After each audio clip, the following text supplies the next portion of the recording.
요한계시록 1장 7절, 요한계시록 1장 7절, 신약성경 398페이지 계시록 1장 7절 다 같이 한번 보겠습니다. 시작. 볼지어다 구름을 타고 오시리라. 각인의 눈이 그를 보겠고 그를 찌른 자들도 볼 테요. 땅에 있는 모든 족속이 그를 인하여 애곡하리니 그르하리라. 아멘. 아멘. 주님께 영광.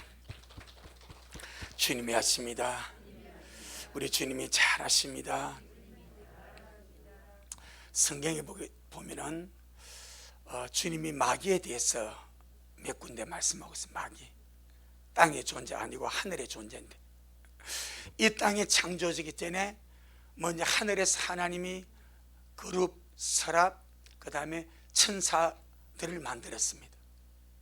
주님이 만드신 하늘의 영적인 존재가 이 천사들인데, 이 천사들 중에서 가장 높은 지위와 가장 많은 영광과 지혜와 아름다움을 주님이 부여한 존재가 루시엘 천사장입니다. 이 루시엘이 타락을 해가지고 루시퍼가 됩니다. 이게 마귀입니다. 그런데 유다서 1장 6절에 이 마귀를 이렇게 정의합니다. 지금 많은 사람이 이 말씀에 주의를 기울일 필요가 있습니다. 유다서 1장 6절, 유다서 1장 6절, 바로 계시록 바로 앞에 있습니다. 한 장만 넘기면 유다서 1장 6절입니다. 얼마나 제가 친절하게 잘 가르쳐 줍니까? 한 장만 넘기면 바로 있습니다. 유다서 1장 6절 시작. 또 자기 지위를 지키지 아니하고 자기 처소를 떠난 천사들을 큰 날의 심판까지 영원한 결박으로 흑암에 가두셨습니다. 이것이 마귀와 그의 졸개들의 타락하는 현장입니다. 무엇 때문에 타락을 합니까? 자기 지위 지키지 않냐고, 자기 처소를, 자기 위치를 떠나버린 거예요. 어찌 보면 아무것도 아닌 것 같아. 하늘의 하나님은 질서의 하나님입니다. 질서의 하나님이 이 루시엘을 가장 영화롭고 존귀하고 아름답고 지혜로운 자로 딱 만들어 놓고, 너의 신분은 피조물이다. 아멘. 그게 지위입니다. 너의 지위는, 너의 신분은 피조물이고 나에게 찬양으로 영광 돌릴 그런 지위다, 그런 위치다. 딱 주님이 정해놓아 보니까, 그러면 사람은, 물고기는 물속에서 행복한 거예요. 아멘. 물고기가 물속에 수족관에 산에서 답답해가지고 한남 살아보자 수족관 펄떡 떼놓은 순간에 해방인데 죽어. 아시겠죠? 수족관이 작지만은 물속에 있을 때 물고기는 사는 거예요. 행복한 거예요. 주님은 마귀와 그의 쫄개들, 특별히 마귀를 가장 아름답게, 가장 영화롭게, 가장 지혜롭게 지으시고, 너의 위치는 여기다. 너의 신분은 나를 영화롭게 하는 것이다. 너의 신분은 여기서 내게 찬양을 돌리는 것이다. 딱 정해버렸습니다. 그런데 자기가 높아지고, 자기가 봐도 자기가 너무 잘났어. 자기가 봐도 자기 너무 잘나고 똑똑하고 영화롭고 아름답고 너무 지혜로운 거예요. 그래서 나는 이 자리에 안 맞구나, 이리 돼버려. 내 위치는 이게 아니구나. 내 지위는, 나는 성결자가 아니고 성김을 받을 존재구나. 이게 타락입니다. 그게 마귀입니다. 그리고 자기 처소를 떠나버렸습니다. 하나님이 지정해 준 그 처소가 있습니다. 그 자리가 있습니다. 떠나버렸습니다. 우리는요, 우리 위치가 하나님의 자녀입니다. 우리의 신분이 하나님의 자녀입니다. 하나님의 자녀를 주셔서 우리 미랄의 성도의 신분은 주님의 신부입니다. 자, 마귀가 타락한 이 흐름을 보면서 오늘 우리 미랄의 식구들이 받을 도전이 무엇입니까? 나는 마지막 때 주님의 구속을 받아 주님의 상속자, 주님 자녀가 되고, 주님이 나를 불렀어. 너는 나의 신부로 내가 세웠다. 그럼 우리가 주님 오신 그날까지 내가 목숨 걸고 사랑하며 지켜갈 나의 위치가 있습니다. 나의 신분이 있습니다. 나의 지위가 있습니다. 그것이 무엇입니까? 신부의 자리입니다. 기다림의 자리입니다. 아멘. 기다림의 자리, 신부의 자리가 주님을 만나는 자리입니다. 신부는 신부의 자리에서 주님을 만납니다. 신부는 기다림의 자리에서 주님을 만납니다. 신부로 부르심을 받고 신부로 주님이 정했는데 나는 너무 답답해. 나는 주님을 기다리시 너무 따분하고 너무 지루하고 언제 오실지 모르는 주님 언제까지 기다려야 돼? 나 이거 못하겠어. 그래서 그 지위를 내려놔 버립니다. 그 위치 그 처소를 떠나버립니다. 그래서 주를 못 만납니다. 이게 막입니다. 우리 식구들은요, 내가 마지막 때에 주님 오심을 기다릴 그 장소가 어딘가? 기다림의 자리입니다. 기도의 자리입니다. 사모하는 자리입니다. 할렐루야. 꼭 이걸 기억하시고 맷돌 갈면서 밭을 매면서 잠을 자면서 주님, 오늘 또 기다림의 자리에서 주님을 바라봅니다. 오늘도 신부의 자리에서 주님을 기다립니다. 여러분, 작년하고 올해하고 너무 다르지 않습니까? 작년에 백신이 판을 치고 백신 패스가 통하고 백신이 부자고 사람이 죽어나가고 이러니까 사람들이 바짝 쫄아가지고 야 진짜 주님 곧 오시겠다 그래 버렸어. 그런데 코로나 거리두기가 확 해제가 되어버렸습니다. 거리두기가 해제되고 백신 이제는 거의 무용지물이 되고 이러니까 사람들의 마음이 거리두기가 해제가 동시에 마음의 긴장도 해제가 되어버립니다. 저는 이 상황을 살전 5장 3절로 보고 있습니다. 저희가 평안하다 안전하다 그때에 잉태된 여인에게 해산곧 호련히 임한같이 이 상황이 아니겠는가. 세상은 마음이 풀어져서 더 졸고 더 자고 더 죄악으로 더 세상으로 푹 빠져갈 수 있습니다. 하지만 신부들은 어찌하든 있을 자리가 기다림입니다. 이걸 잊으면 안 됩니다. 그게 신부의 자격인 거예요. 그 자리에서 항상 주님 기다리시다가 주님 만날 수 있는 우리가 되기를 주의 이름으로 축복합니다. 벌써 많은 제가 말이지 코로나 때문에 한국에 거의 비공식 통계 1만 교회가 무너져 버렸습니다. 1만 교회가 문을 닫아 버렸어요. 1만 교회가 작은 일 아니거든요. 그럼 그 안에서 또 주님 모습을 기다리는 많은 교회들이 또 식어지고 그러다가 또 거리가 해지되면서 마음까지 확 풀어져 버렸어. 그래서 진짜 지금은요 마치 계시록 22장 10절 11절에 불의한 자는 더욱더 불의하고 더러운 자는 더욱더 더럽고 의로운 자는 더욱더 의로워지고 거룩한 자는 더욱더 거룩하겠다라 말씀하신 것처럼 신부라면 더 주님 가까이 갈 것이고 더 기다릴 것이고 더 사모할 것이고 주님 앞 우리 자신을 세워가게 될 줄로 믿습니다. 오늘 본문입니다.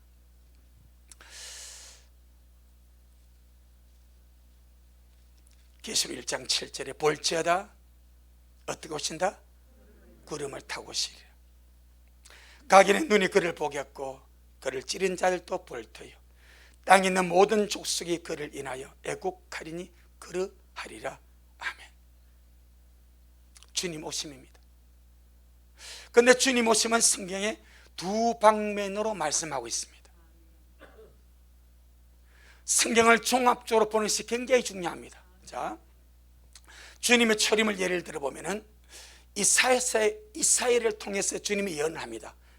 사람들이 각기 다른 시대에 살고 있습니다. 이사야를 통해서는 주님이 단 한 번 동정녀 탄생을 딱 예언해 버립니다. 아멘. 다른 어떤 선자도 동정녀 탄생 예언을 받지 못합니다. 이사야만 처녀가 잉타하여 아들을 낳으리니 그 이름을 임마누엘 하라. 동정녀 탄생의 예언은 이사야만 받아버립니다. 그리고 이사야에게는 동정녀에서 탄생한 그 하나님의 아들이 구속주로서 어떻게 운명될 것인가를 정확하게 말씀하는 것이 이사야 53장입니다. 아멘. 그런데 미가서 5장 2절에서는 또 무엇을 말씀하는가? 동정녀를 통해서 탄생하신 메시아가 어디에 탄생할 것인지 장소를 툭 예언해버립니다. 어디입니까? 베들레헴입니다. 미가스 5장이죠. 다니엘서 보게 되면은 그렇게 동정녀를 통해서 오신 구세주 메시아가 어느 때쯤 올 것인가 때를 말합니다. 어느 때 죽을 것인가 때와 시기를 말합니다. 아멘. 이 사연은 어떤 존재로 오실 것인가 통로입니다. 어떻게 죽을 것인가 시기를 말하지 않고 상태를 말합니다. 미가 5장 2절은 그 메시아가 어디에 탄생할 것인가 탄생할 장소를 말합니다. 다니엘서는 메시아가 어느 시대에 올 것인가 어느 쯤 올 것인가 이 정확히 나오거든요. 그 다음에 어느 때쯤 죽을 것인가 그 따로따로 보면 이게 답이 안 나와. 시기를 알 수가 없고 장소를 알 수가 없고 뭐 중구난방. 근데 딱 모아버리면 정확하게 딱 나와버립니다. 계시록 마찬가지입니다. 그렇게 보는 눈이 있어야 돼. 오늘 우리는 1장 7절에서 볼지어다 주님 오시는데 구름을 타고 오신다고 말합니다. 그럼 지금 여러분 구름 타고 오신 주님을 기다리십니까? 아니라고요. 다시 주님은 우리에게 볼지어다 구름을 타고 오시리라. 각인의 눈이 그를 보겠고 그를 찌른 자들도 볼 터요 땅에 있는 모든 족속이 그를 인하여 애곡하리니 그러하리라 라고 말씀하시는데 우리는 계시록 1장 7절 말씀같이 구름을 타고 오신 주님을 기다리는가? 아니다 이 말입니다. 그래서 지금 퍼즐 맞추기 식의 말씀입니다. 이기저기 헛되는 주의 말씀을 성령의 은혜와 감동 속에서 딱 맞춰지면 답이 확 나와버립니다. 그래서 성경은 주님 오심을 두 방면으로 말씀하고 있습니다. 환난 전에. 언제? 환난 전에 자기의 신부들 깨어있는 자들을 데리러 오실 때는 어떻게? 도적같이 어떻게? 비밀스럽게. 환난 전에 자기의 신부들 깨어있는 자들을 데리러 오실 때는 주님이 도적같이 비밀스럽게 오신다고 명백하게 말씀하고 있고 또 환난 후에 세상을 심판하러 오실 때는 공개적으로 모든 사람이 볼 수 있게 구름 타고 오신다고 말씀하고 있습니다. 이 두 가지를 마태복음 24장에서는 연달아서 정확하게 말씀하라고 있습니다. 같이 한번 보겠습니다. 마태복음 24장. 지금도요 환난전 들림을 기다리는 목사님들 중에서는 구름 타고 오실 주님을 기다립니다. 이제 말씀의 퍼즐이 안 맞은 거예요. 이건 맞춰야 됩니다. 다니엘서 말씀, 미가서 말씀, 이사야 말씀 딱 조합하면 딱 나와버려. 지금 우리가 주님 오심에 대해서 오늘 그걸 보는 겁니다. 아멘. 마태복음 24장 25절 27절 먼저 봅니다. 마태복음 24장 25절 27절 시작. 보라 내가 너희에게 미리 말하였노라. 그러면 사람들이 너희에게 말하되 보라 그리스도가 광야에 있다 하여도 나가지 말고 보라 골방에 있다 하여도 믿지 말라. 번개가 동편에서 나서 서편까지 번쩍임 같이 인자의 임함도 그러하리라. 아멘. 인자의 임함 파루시아 주님의 오심입니다. 주님이 오실 때 어떻게 오신다? 구름 타고 오신다? 근데 지금 우리가 말씀 그대로 한번 충실히 보자 이 말입니다. 여러분이 말씀이 소화가 돼야 누군가가 우리에게 물어볼 때에 대답할 말을 할 수가 있는 거예요. 내가 그걸 모르면 누가 내게 뭐 바로 성경에 지금 구름 타고 오신다고 그랬잖냐 이래버리면 아닌데 우리 목사 안 그러는데 이래면 곤란한 거예요. 그건 미래의 성도가 조금 부족한 거예요. 그러니까 알고 있자. 그래야 준비할 수 있으니까. 자 27절에 번개가 동편에서 나서 서편까지 번쩍임 같이 인자의 임함도 어떻게? 그러하다는 말은 무슨 말이야? 번개가 동편에서 서편에 번쩍한 같이 인자의 임함도 그렇게 온다 이 말이요. 그럼 구름 타고 오시는 것입니까? 모든 족속이 보는 사건입니까? 아니죠 지금. 아멘. 주님께서 번개처럼 번개의 번쩍임 같이 오신다는 것은, 자, 참 신기합니다. 천둥은 언제 칠 줄 알아요? 몰라요? 다시, 천둥은 언제 칠 줄 알아요? 몰라요? 우리 미랄 수준이 와 이러노? 자, 번개 언제 칠 줄 알아요? 몰라요? 자, 일단 정리를 합시다. 번개는 언제 칠 알아요? 몰라? 모른다. 천둥은 언제 칠지 알아요? 몰라요? 안다. 천둥은 언제 칩니까? 번개가 완전 좀 있으면 꽝 떨어져. 천둥은 알아요. 천둥이 뭔지 아시죠? 내성. 근데 번개는 알아요? 몰라요? 몰라. 단지 먹구름이 찌고 막 그러면 이 산당 갑자기 번쩍하면, 이 말은 번개의 번쩍임은 갑자기, 호련히, 예상치 못했을 때에, 이걸 다른 말로 말하면 뭐 같이? 도적같이. 이제 수준이 올라오네. 그런 거예요. 그런 거. 번개의 번쩍임 같이 말은 예상치 못하게, 생각지 않은 때에 호련히 갑자기 도적같이 말입니다. 그런데 지금 주님이 너무나 자세하게 말씀했잖아요. 번개가 동편에 나서 서평같이 번쩍임 같이 인자의 임함도 그러하리라. 아멘. 이것은 지금 주님께서 도적같이 갑자기, 분명히 날씨는 찌뿌둥하고, 지금 날씨 엄청 찌뿌둥합니다. 먹구름이 잔뜩 끼어가지고 지금 영적인 날씨가 그렇습니다. 지금 저와 여러분이 살고, 지금 현재 2020년 6월 26일 오늘의 영적인 날씨가 먹구름이 잔뜩 끼었습니다. 이걸 아셔야 됩니다. 먹구름이 잔뜩 끼어가, 야, 이 뭐가 쏟아지겠는데? 근데 쏟아지기 전에 뭔가 번쩍하겠는데? 그런 흐름이다 이 말입니다. 영적인 날씨와 현상이. 그럼 우리 주님께서 번개의 번쩍임같이 임하시는 것은 도적같이 오시는데, 도적같이 오시는 목적은 주님의 눈에 합당해서, 노아처럼 주님의 눈에 발견되고 은혜를 입어서 자기를 준비하고 단장한 자기의 보물, 자기의 신부들을 데려가기 위하여 도적같이 오시더라 이 말입니다. 도둑놈이 목숨을 걸고 오는데 쓰레기통 뒤지려고 오지 않지 않습니까? 도둑놈이 나 몇 시 간다 기다려, 이렇게 오는 돈 아무도 없어. 번개처럼 번쩍임같이 갑자기 온다 이 말입니다. 그 다음에 24장 우리 37절로 44절, 마태 24장 37절로 44절 시작. 노아의 때와 같이 인자의 임함도 그러하리라. 자, 지금 주님이 오시는 것을 주님께서 정확하게 예를 들어 설명하는 거예요.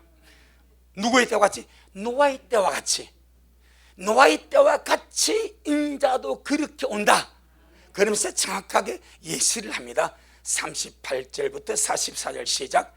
홍수 전에 노아가 방주에 들어가던 날까지 사람들이 먹고 마시고 장가들고 시집가고 있으면서 홍수가 나서 저희를 다 메르기까지 깨닫지 못하였으니 인자의 임함도 이와 같으리라. 아멘.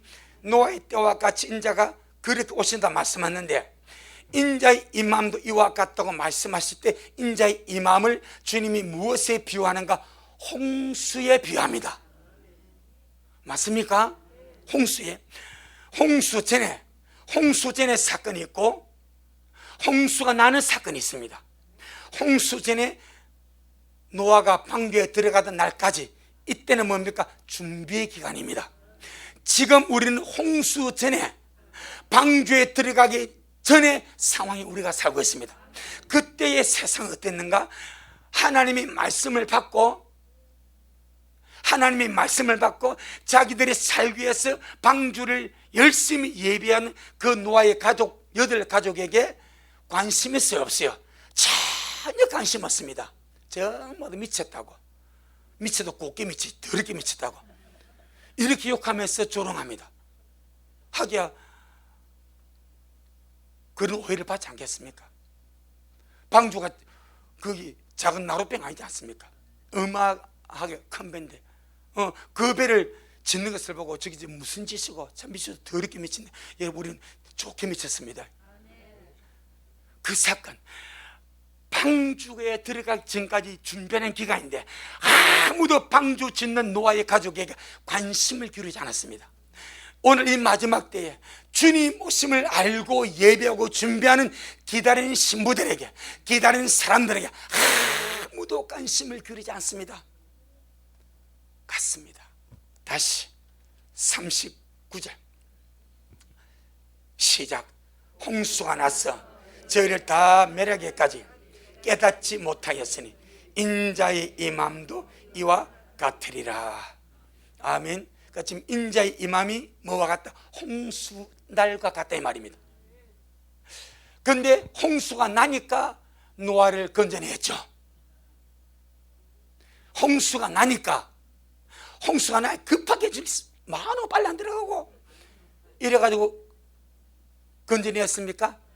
아니죠. 홍수가 나기 전에 미리 예비하게 합니다. 여러분 방주를 지으라고 말씀을 들은 자 복이 있습니다.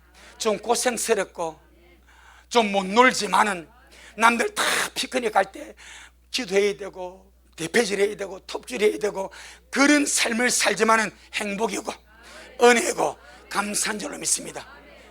홍수가 내리기 전까지는 반드시 방주를 짓는 예비 작업이 필요합니다. 우리 미랄이 그 작업 충실하게 하고 있는 줄로 믿습니다. 그런데 홍수가 나기 전에 주님은 방주를 지었던 그 노아의 8 식구를 방주로 넣어버립니다. 홍수가 내리기 전에 넣어버립니다. 아멘. 주님 오실 때 데려가십니다. 홍수는 환난입니다. 환난이 임하기 전에 준비했던 노아의 가족을 방주로 넣었듯이 세상에 전무한 환난이 오기 전에 주님은 주님 오심을 사모함으로 기다렸던 노아가 있을 것이고 노아의 부인이 있을 것이고 말한 대로 노아의 둘째 아들 함이 있을 것이고 이런저런 노아의 세 아들과 또 그렇게 며느리도 있습니다. 우리가 어떤 사람은 노아 같고 어떤 사람은 노아 부인과 노아 부인 이름이 뭔지 아십니까? 노아의 부인 이름 하긴 모르지. 나도 모르. 성경 없은 게. 할렐루야. 그 노아의 세 아들이 있을 것이고 노아의 세 자부가 있고 우리가 다 그런 사람들입니다. 어떤 사람은 막내 자부고 어떤 사람은 둘째 자부, 어떤 사람은 첫째 맏며느리, 그런 사람들. 그런데 같이 방주를 짓는 거예요. 같이 예배하고 있는 거예요. 같이 예배하고 같이 말씀 듣고 같이 소망 가지고 같이 길을 가고 있는 거예요. 그래서 주님 홍수가 내리기 전에 너희를 먼저 들어가라 말씀하시죠. 며칠 전에 7일 전에 성경의 구속에 관하여 완전수가 7입니다. 완벽하게 들어버립니다. 절대 주님 실수하지 않습니다. 주님 오시기 전에 당신 예비된 신분들 완벽하게 끌어가십니다. 그게 7전에 넣으신 사건입니다. 아멘. 전능하신 하나님 실수하지 않으십니다. 할렐루야. 그래서 홍수 나기 전에 준비한 자들은 먼저 방주로 집어넣어버립니다. 문은 누가 닫습니까? 하나님이 닫아버립니다. 하나님이 닫아버립니다. 이것이 인자의 임함도 이와 같으리라. 세상에 홍수 환란이 임하기 전에 나는 예비했던 자들, 준비했던 내 신부들 반드시 먼저 데려가리라. 이게 주님의 약속입니다. 전능하신 주님이 나를 데려가시려고 다시 오십니다. 아멘. 누가복음 17장 28절로 30절.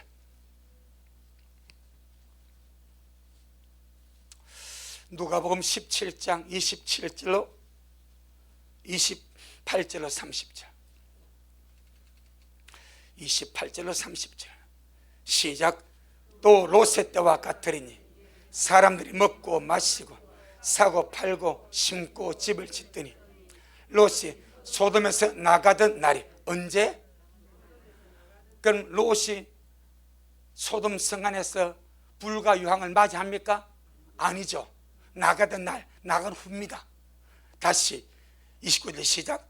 롯이 소돔에서 나가던 날에 하늘로서 불과 유황이 비오듯 하여 저희를 멸하였느니라. 인자에 나타나는 날에도 이러하리라. 이해하시겠습니까? 주님이 오신 날도 이와 같다. 천사의 경고를 듣고 소돔성에서 빠져나왔던 롯, 그들이 소돔성에서 나가던 날에 주님은 그들은 보호해주고 소돔성은 불가용으로 멸했다. 인자에 나타나는 날도 일할 것이다. 불과 양은 환난입니다. 심판입니다. 그 전에 주님은 당신의 백성, 부족했던 롯 아닙니까? 못났던 롯의 두 딸 아닙니까? 노아와 그의 가족은 그래도 참 은혜스럽게 순종하는 자식들이었어요. 근데 롯의 두 딸을 보니까요, 마지막 놓을 때 뭘 쎄비고 나왔어요. 뒤 호주머니에 뭘 훔쳐 나오니까 엄청나게 센 술을 훔쳐 나왔어요. 왜 그랬을까요, 여러분? 술 없으면 못 살았을까? 술 없으면 어떻게 살까? 모르겠어요. 아마 볼 때 평소에 좀 즐기지 않았는가. 그래서 막 습관상으로 아무튼 그랬어요. 그러니까 불안전해. 그래도요, 주님이 나가라 하니까, 천사분 나가라 하니까 나가야지. 아버지 따라 나오니까 주님이 그들 끌어주시더라고요. 인자에 나타나는 날에도 일을 합니다. 그 순서입니다. 주님이 또 저같이 오시고 준비된 영혼 부족하지만 침노하는 마음, 사모하는 마음, 목마른 심령 반드시 주님 기억하십니다. 우리는 완전해서 갈 자 아무도 없습니다. 할렐루야. 완벽해서 갈 자 아무도 없습니다. 우리 다 그런 다 도토리 기적이 아닙니다. 다 그런 존재들이요. 그럼에도 불구하고 말씀이 있으니까, 주님이 내 안에 살아계시니까 주님의 긍휼을 바라보고 주님의 이끄심을 바라보고 기도하며 가는 거예요. 몸부림을 치는 겁니다. 침노하는 겁니다. 기도하고 갈망하고 내가 할 수 없으니까 주님 나를 그날에 불쌍히 여겨달라고 간구하고. 아멘. 그래서 주님이 인자에 나타난 날에도 이러하리라. 이게 마태복음에 나옵니다. 첫 열매가 들림을 받고 나면은 세상은 심판으로 들어간대. 마태복음 24장. 자, 우리가 어디까지 봤어요? 27절 봤죠? 28절입니다. 27절, 28절 같이 한번 보겠습니다. 마태복음 24장 27절, 28절 시작. 번개가 동편에서 나서 서편까지 번쩍인 같이 인자의 임함도 그러하리라. 죽음이 있는 곳에는 독수리들이 모일지니라. 27절이 뭐라고요? 환난 전에 주님이 임하신다. 어떻게? 구름 타고? 아니고 호련히 갑자기 도적같이 번개의 번쩍인 같이 명백하게 설명을 합니다. 그리고는 주님이 번개의 번쩍인 같이 번쩍 호련히 오셔서 준비된 첫 열매들을 주님이 데려가시고 나면 그 다음에 무슨 사건이 있는가? 28절이 있습니다. 28절 뭐가 있는 곳에? 죽음. 죽음이 무엇입니까? 죽은 시체입니다.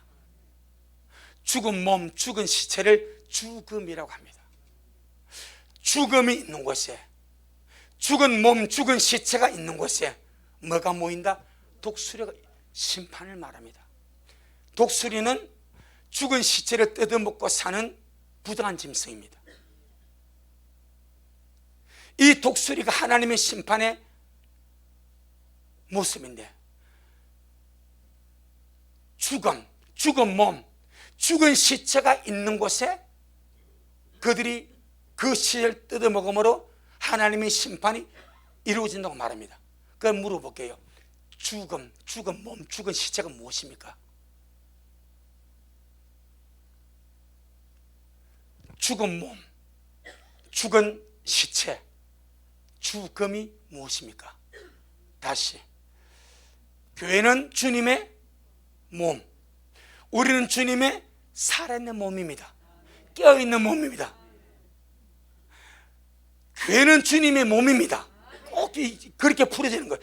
교회는 주님의 몸인데 주님은 당신의 교회를 하나님의 심판이 어디에서? 하나님의 집에서 먼저 시작되지 않습니까?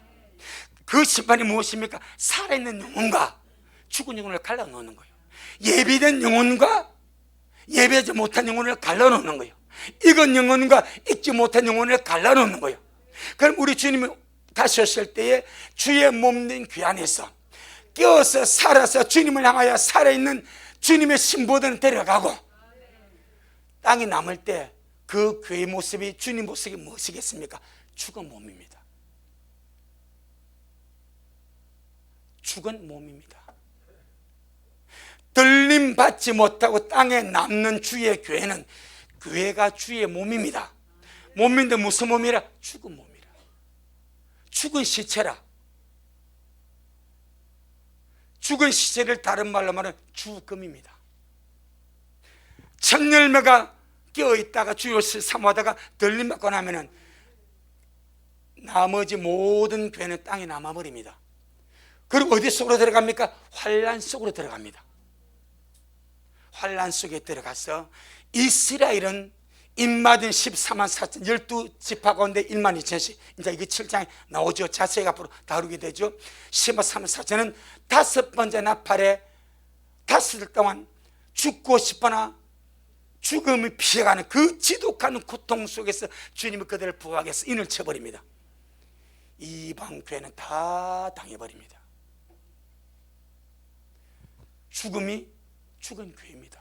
목사님 거기 있습니까? 있으니까 말하죠. 계시록 3장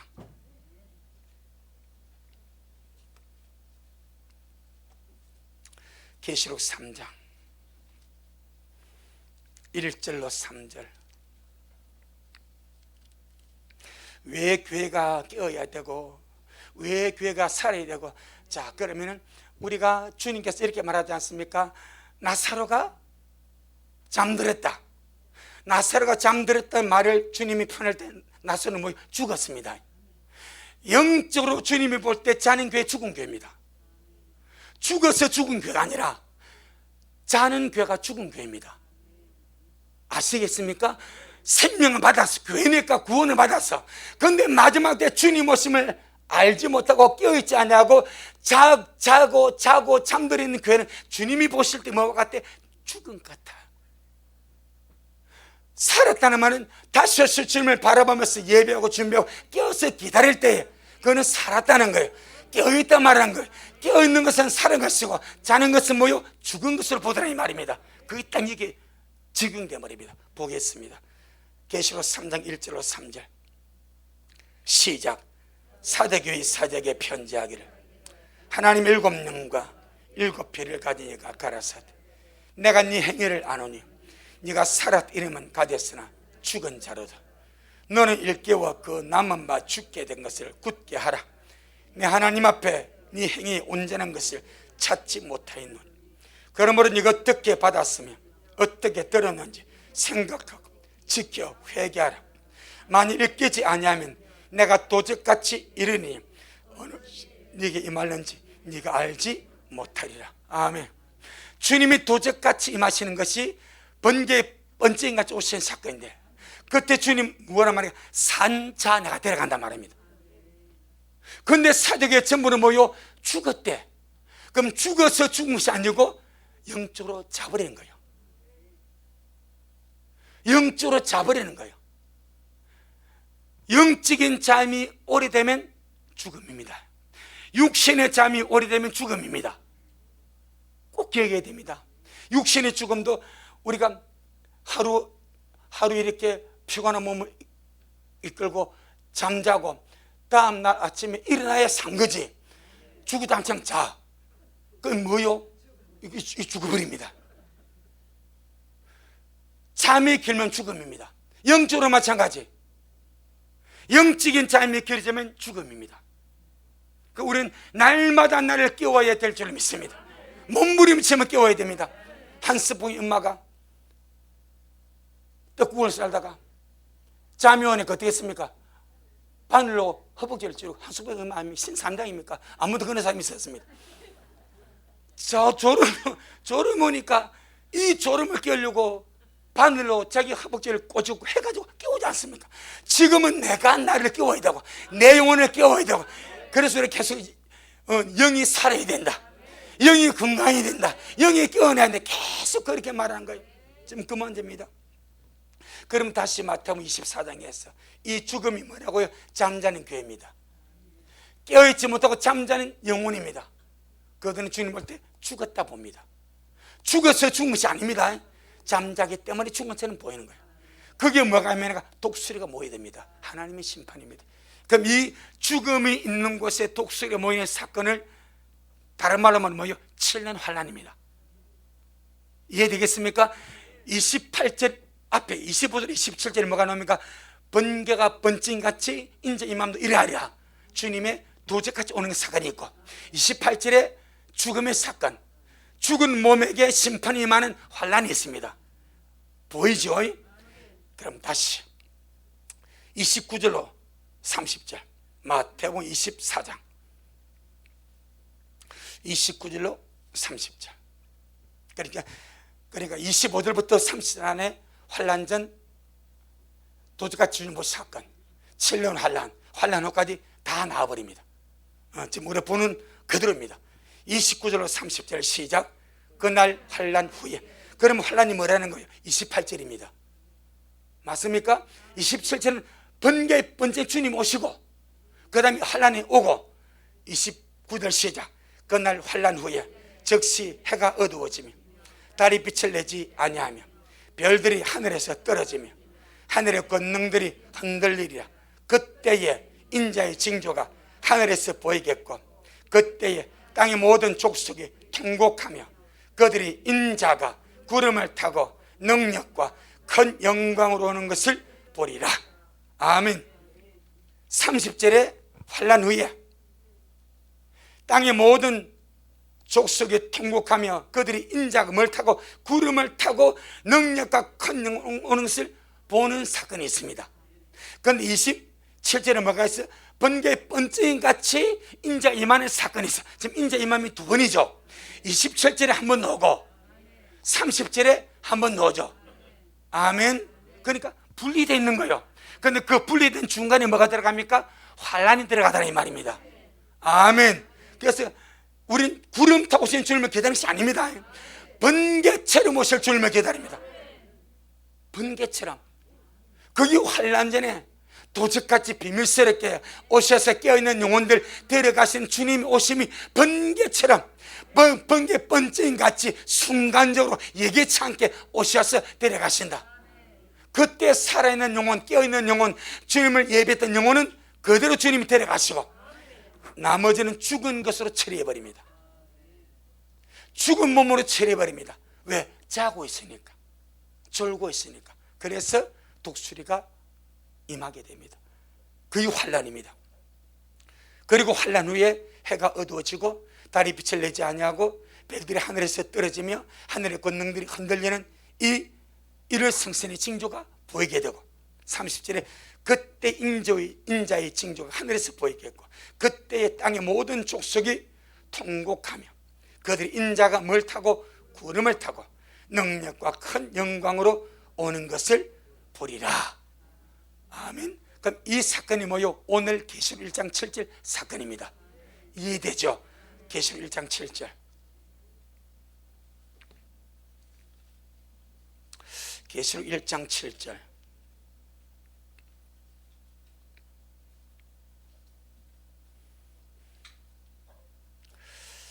시작. 볼지어다 구름을 타고 오시리. 각인의 눈이 그를 보겠고 그를 찌른 자들도 볼 터요. 땅에 있는 모든 족속이 그를 인하여 애곡하리니 그러하리라. 아멘.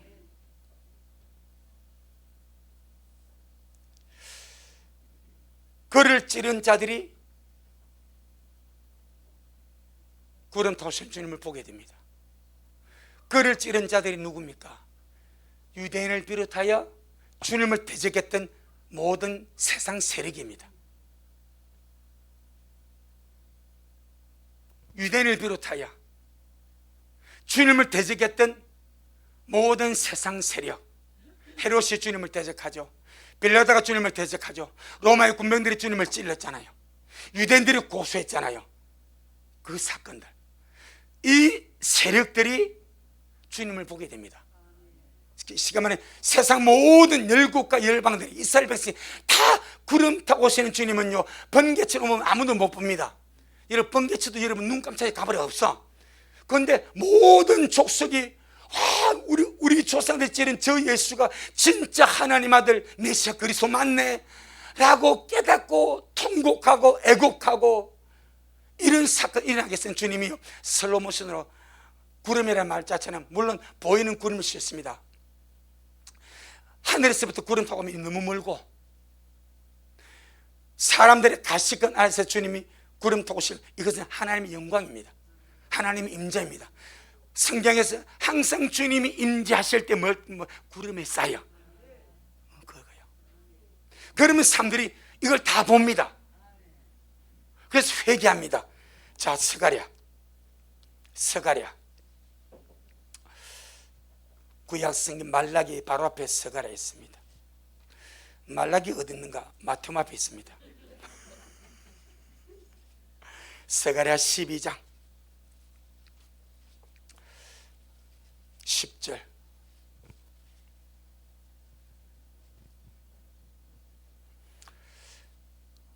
스가랴 12장 10절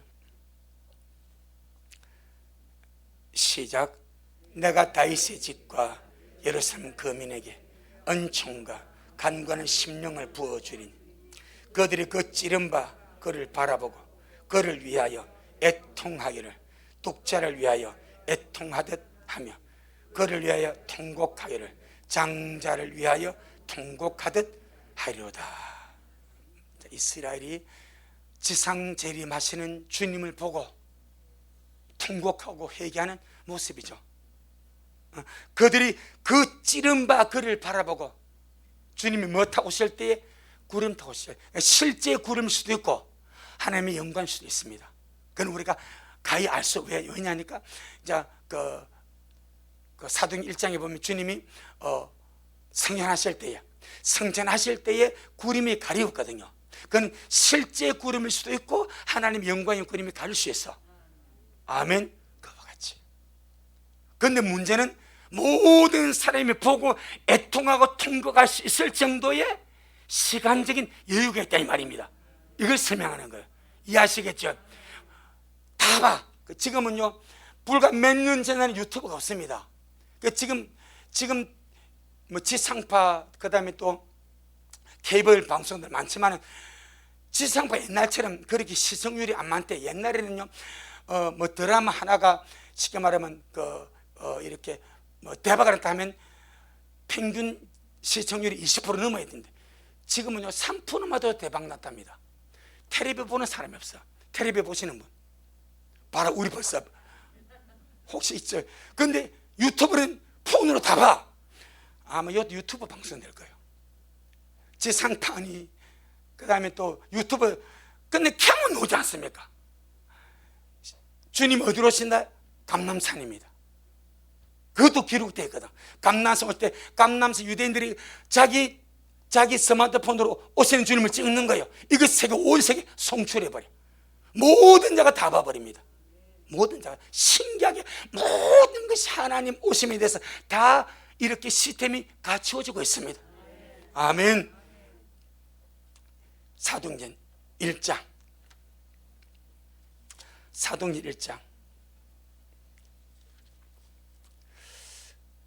9절로 11절.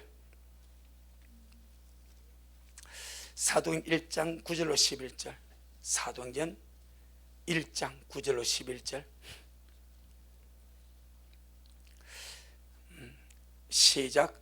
이 말씀을 마치시고 저희 보는 데서 올려와 가시니 구름이 저를 가리워 보이지 않게 하시더라. 그러니까 주님이 구름 타고 간 것은 아니고, 구름이 이제 대기권 올라가 주님이 구름이 가리워버리고, 왜? 사람들이 볼 수 있는 가시권까지는 주님께서 천천히 할렐루야 좀 이따 어깨 하고 올라갑니다. 얼마나 좋았겠습니까 여러분? 그런데 사람이 시각에서 사라지니까 주님이 그대로 가면 지금도 올라가실 거예요. 감람산에서 지금까지 얼마나 먼지, 주님이 이렇게 올라가면 아직도 못 갔을 거예요. 그런데 사람의 가시권을 벗어나면 주님은 주님의 속도로 가버립니다. 그래서 구름이 가려버린 거예요. 아멘. 하나님의 영광으로, 영광의 구름을 가려버린 거예요. 그리고는 바로 가시죠. 자, 그 말입니다. 10절 11절 시작. 올라가실 때 제자들이 자세히 하늘을 쳐다보고 있는데 흰 옷 입은 두 사람이 저희 곁에 서서 가로되 갈릴리 사람들아 어찌하여 서서 하늘을 쳐다보느냐. 너희 가운데서 하늘로 올르신 이 예수는 하늘로 가심을 본 그대로 오시리라 하였느니라. 아멘. 하늘로 가심을 본 그대로 어떻게 가셨습니까? 구름 타고 가신 것처럼 보이는 거예요. 밑에서 볼 때는 구름이 가려우니까 구름 타고 가는 거예요. 그대로 오시리라. 뭐 타고 오시리라? 구름 타고 오시리라. 주님의 성천이 어디였습니까? 감람산입니다. 그럼 어디로 오시겠습니까? 말씀 그대로 감람산입니다. 스가랴 14장.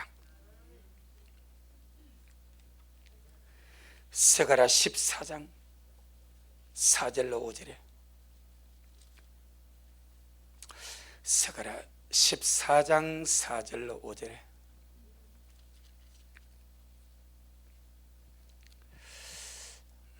1324페이지 시작. 그날에 그의 발이 예루살렘 곧 동편 감람산에 서실 것이요 감람산은 그 한가운데가 동서로 갈라져 매우 큰 골짜기가 되었어. 산 절반은 북으로 절반은 남으로 옮기고 그 산 골짜기는 아셀까지 미칠지라. 너희가 그의 산 골짜기 도망하되 유다 왕 우시아 때에 지진을 피하여 도망하던 같이 하리라. 나의 하나님 여호와께서 임하실 것이요 모든 거룩한 자가 주와 함께 하리라. 이것이 지상 재림이죠. 어디로 임하십니까? 감람산입니다. 감람산에서 제자들이 보는 데서 하늘 올라가셨고 거기서 천사들과 약속했고 그대로 그 감람산에 주님께서 발을 딱 내딛습니다. 그때 갈라져 버립니다. 빈틈이 없습니다. 이것이 성경입니다. 하지만 우리는 구름 타고 오실 주님을 기다리는 것이 아니고 번개의 번쩍인 같이, 이해하시겠습니까? 번개의 번쩍인 같이 갑작스럽게 예고 없이 호련히 오셔서 나를 데려가실 주님을 기다린다 이 말입니다. 그러기 위해서 피난처를 알아야 됩니다. 우리 교회 저 뒤쪽과 지하 1층 스위치 위와 지하 2층 스위치 위에 미랄교회 화재시 피난 대피도가 되어 있습니다. 어젯밤에 만들었습니다. 공문이 왔어. 공문이 와가지고 저걸 다 만들어서 이렇게 붙여놔라 하더라고. 그리고 밤이 나는 자고 작업해가지고 붙여놨어. 저걸 보면은 갑자기 불이 났을 때에 어디로 피난 가야 되겠는가? 여러분 아시죠? 문만 열면 피난칩니다. 얼마나 쉬운 줄을 모르게. 마찬가지 세상은 환란이 옵니다. 여러분 피난처를 보시길 바랍니다. 피난처 날마다 달려가시길 바랍니다. 첫 열매입니다. 할렐루야. 기도하시고 침노하는 마음으로 사랑하는 마음으로 날마다 기도하시면서 우리 아름답게 주님 앞으로 달려가기를 예수 이름으로 축복합니다. 아멘. 주님께 영광. 주님 잘하셨습니다. 주님 잘하셨습니다.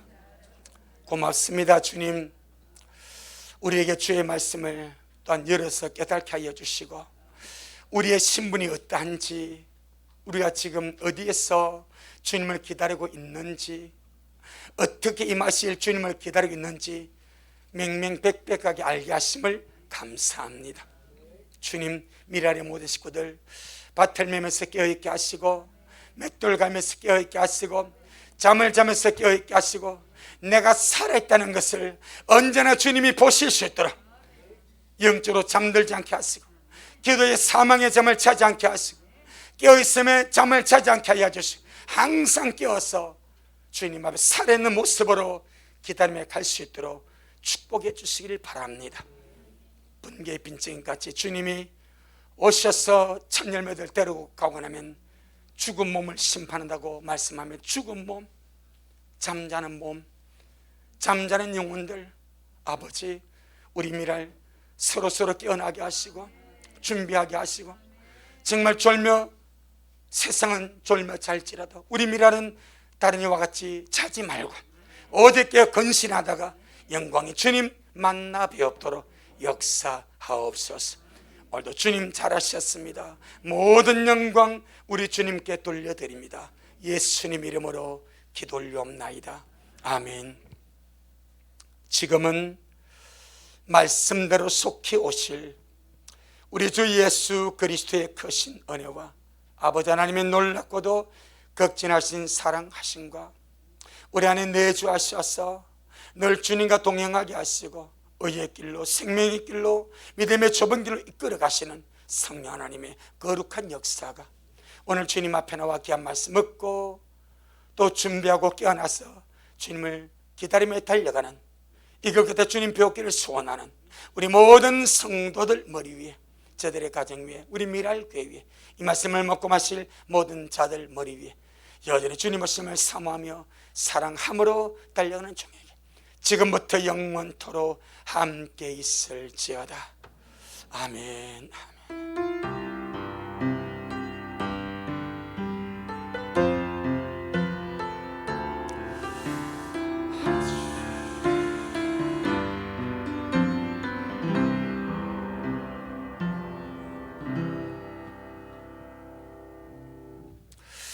아멘. 주님께 영광. 주님 잘하셨습니다. 주님 잘하셨습니다.